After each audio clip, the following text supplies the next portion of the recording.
Here we have the blade after the first etch and clean cycle in the ferric chloride.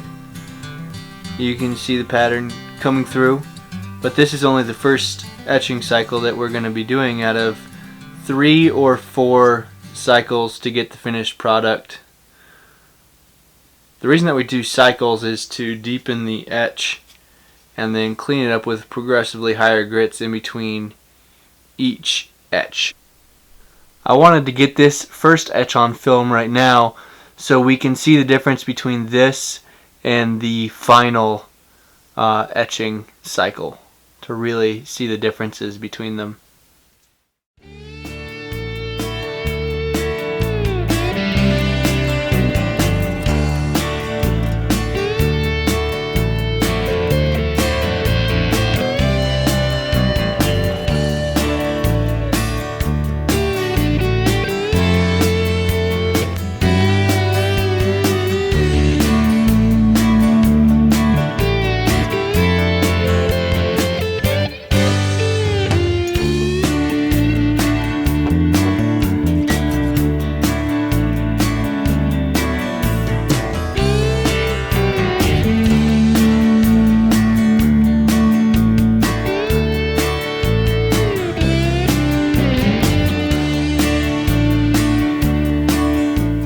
Here we are after the third etching cycle, and then this is sanded over with 2000 grit. You can start to see the chatoyance in that light, and you guys can Google the definition of chatoyance to fully understand what I'm talking about here. And once you know what that word means, you can see it all over the Damascus. But that third etching cycle really brings out the pattern. And I'm still going to put this in the instant coffee to darken it up and create contrast, because this Damascus pattern is all about creating high contrast. That's what makes it pop. You know, you want it. Oh, there's chatoyance right there, if you guys see that. That's nice. So Damascus, there's a few things that you're aiming for here. It's chatoyance, and then an overall cleanliness. You don't want smudges or splotchy spots on the 15N20, and then high contrast. And we get that by pairing the right types of steels and then different finishing techniques. So it's getting late here. I am going to shut this down for tonight. Tomorrow morning I'm going to toss this in the instant coffee for about an hour and then take it out and see what we've got. So while we're waiting on that knife in the instant coffee to etch, I'm going to go ahead and finish out sanding on this wooden handle. I'm going to take this up to 1500 grit, and this is already at 600 grit off of the grinder.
So if any of you watching are knife makers right now, I can give you a quick tip for glue ups.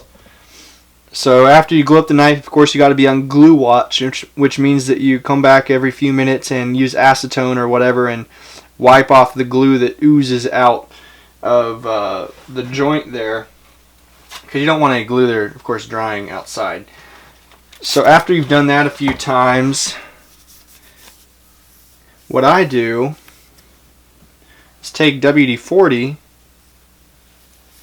and rub it around the joint, kind of wipe it off of the wood here, but we want to get it on the joint. That WD-40 almost acts as a barrier, and it prevents small amounts of glue from coming out, is what I've found. So then I'll leave this for the next 12 or 15 hours, and the knife just needs to be sharpened. Okay, so the glue in this knife has had time to set up overnight. Since we do all of the work on this type of knife dry before the glue up, it's basically done. The only thing that I need to do is sharpen the knife and then maybe put a little bit more oil on the handle, but that's it.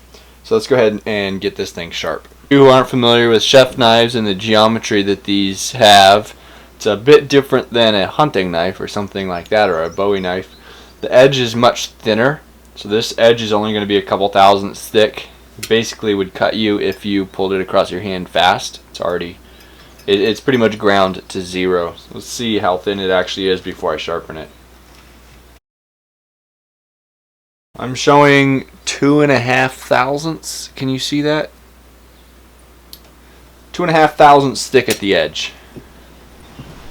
So we have a 2.5 thousandths thick edge, but that doesn't mean that it's flat ground straight to 2.5 thousandths. If we did that, it would probably be too weak because it's too thin. So this blade is completely convex ground. It's very slight convex, but from spine to edge, it is convex, not flat.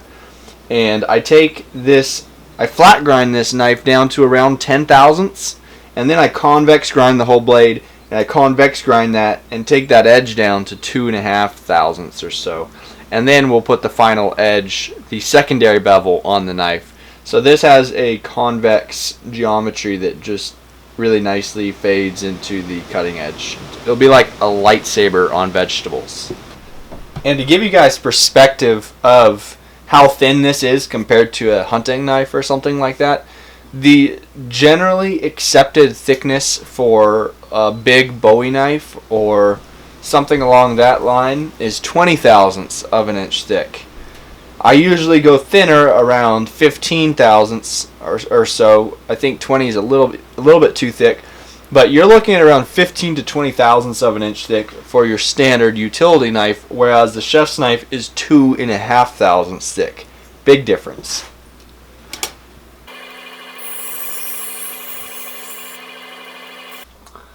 So after giving myself a minute to cool down, I figured I'd share this with you all on video. I screwed up sharpening the knife. Like, I've never made this mistake before, and then I end up making it on a very expensive Damascus chef's knife on video. So my hand wobbled and went into the grinder when I was sharpening it, and put grinder marks all down the blade. Not all down the blade, but down the edge here, that's not good, not where they're supposed to be, 320 grit scratches. So, off camera real quick, I sanded them out, sanded it back up to the original grit finish. I've got the handle taped off. I've got this other side of the blade completely covered in nail polish and layout dye. The bolster, the spine, also the same way, so that those areas won't get etched. The only area that's going to get etched is going to be this side of the blade. So I'm going to have to go back through the etching and polishing process a couple times to get this back to the original finish. It's just really aggravating when things like this happen. And I've never made this one mistake before, but I still make mistakes, on a regular basis in the shop. It's just one of those things, but I'll get it fixed.